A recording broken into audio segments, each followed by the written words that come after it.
Channel. నేను మీ కిరణ్మై. ఈరోజు నా రెసిపీ వచ్చేసి బియ్యం పిండితో స్వీట్ చేయబోతున్నానండి. ఎప్పుడు ఒకే విధంగా కాకుండా ఇలా ఒకసారి డిఫరెంట్గా ట్రై చేశారంటే పిల్లలైనా పెద్దలైనా ఎంతో ఇష్టంగా తింటారండి. మరి ఇంకెందుకు ఆలస్యం, మరి ప్రాసెస్లోకి వెళ్దాం రండి. ముందుగా స్టవ్ ఆన్ చేసుకొని ఒక కడాయి పెట్టుకోవాలి.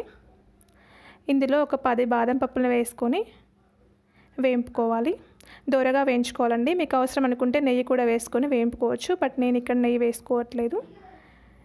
ఇప్పుడు ఇవి వేగిపోయాయండి. వీటిని ఒక బౌల్లోకి తీసుకుందాం. ఇప్పుడు ఇదే బాండీలో 2 కప్పుల బియ్య పిండిని తీసుకొని వేయించుకోవాలి.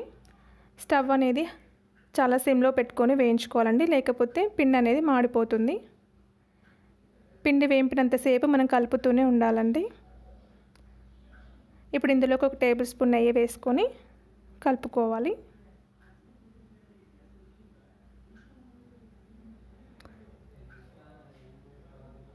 ఇప్పుడు ఈ బాండీని పక్కన పెట్టుకొని వేరొక బాండీని స్టవ్ మీద పెట్టుకొని ఇందులోకి 1 కప్పు తురిమిన బెల్లం తీసుకుందాం. ఇక నేను 2 కప్పుల బియ్యపిండి తీసుకున్నాను కదా, సో 1 కప్పు బెల్లం తురుము తీసుకుంటున్నానండి. మీకు ఇంకా కొంచెం స్వీట్ ఎక్కువ కావాలి అనుకుంటే ఇంకా కొంచెం ఎక్కువ తీసుకోండి. ఇప్పుడు ఇందులోకి వాటర్ యాడ్ చేసుకుందాం. మనం పాకం ఏమి పట్టుకోవాల్సిన అవసరం లేదండి, బెల్లం కరిగితే సరిపోతుంది. ఇప్పుడు దీన్ని పక్కన పెట్టేసుకొని బియ్యపిండి బౌల్ని స్టవ్ పైన పెట్టుకొని ఇప్పుడు ఇందులోకి ఇలాచీ పౌడర్ని యాడ్ చేసుకుందాం. ఒకసారి మిక్స్ చేసుకొని మళ్ళీ కాచి చల్లార్చిన 1 కప్పు పాలను కూడా యాడ్ చేసుకోవాలి.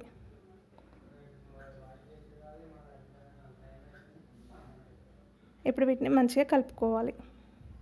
ఇప్పుడు మనం ముందుగా కరిగించుకున్న బెల్లం వాటర్ని కూడా ఇందులో యాడ్ చేసుకోవాలి. కొద్దిగా వాటర్ని యాడ్ చేసుకుంటూ మిక్స్ చేసుకోవాలండి. ఒకేసారి పోసుకుంటే ఉండలు కడుతుంది. మనం కొద్దిగా పోసుకుంటూ కలుపుతూ ఉండాలి.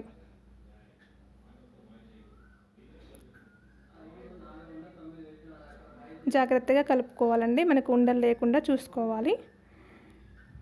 ఇలా కొద్దిగా పోసుకొని కలుపుతూ ఉంటే పిండి అనేది దగ్గరికి వచ్చేంత వరకు మనం కలుపుతూనే ఉండాలి. చూసారు కదా, పిండి దగ్గరికి వచ్చింది. ఇప్పుడు ఇందులోకి మరొక టేబుల్ స్పూన్ నెయ్యి వేసుకొని మిక్స్ చేసుకుందాం.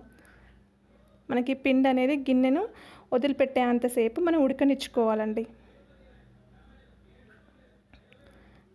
మనకి ప్రాసెస్ అయిందా లేదా తెలుసుకోవడం కోసం మనం కొంచెం పిండిని తీసుకొని మనం ఇలా ఉండకట్టుకుంటే మన చేతికి అంటుకోకుండా వస్తే మనకు పిండి అనేది ఉడికిపోయినట్టు. సో ఇప్పుడు ఇది ఉడికిందండి. స్టవ్ ఆఫ్ చేసుకొని దీన్ని చల్లారనిచ్చుకుందాం ఒక ప్లేట్లోకి తీసుకొని.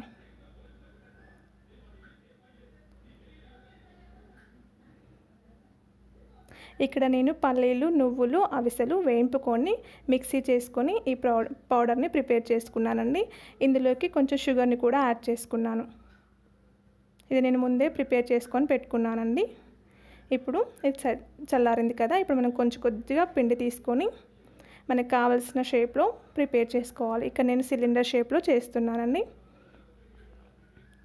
ఇలా ప్రిపేర్ చేసుకొని మనం ముందుగా వేయింపుకున్న బాదం పలుకుని ఇలా పెట్టుకొని ఇందులో డిప్ చేసుకోవాలి పౌడర్లో.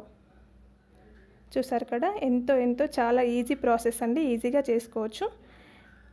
ఇంకా మీ పిల్లలకి ఇష్టమైన షేప్లో చేశారంటే వాళ్ళు చాలా ఇష్టంగా తింటారండి. వాళ్ళని అడిగి ఏ షేప్లో చేయాలని మరీ అడిగి చేయండి, అప్పుడు వాళ్ళు ఇంకా ఇష్టంగా తింటారు. చూసారు కదా, నేను ఇక్కడ సర్కిల్ షేప్లో కూడా చేసుకుంటున్నాను. దీన్ని ఇలా డిప్ చేసుకొని పక్కన పెట్టేసుకోవాలి. ఎంతో ఈజీ ప్రాసెస్ అండి, ఎంతో హెల్దీ కూడా. చూసారు కదా, ఎంతో రుచికరమైన బియ్యం స్వీట్ రెడీ అయిపోయిందండి. మీరు కూడా ట్రై చేయండి. మీరు ట్రై చేసి మీ అభిప్రాయాలు నా కామెంట్ బాక్స్లో తెలియజేయండి. అలాగే నా ఛానల్ని మీ ఫ్రెండ్స్కి, రిలేటివ్స్కి షేర్ చేయండి.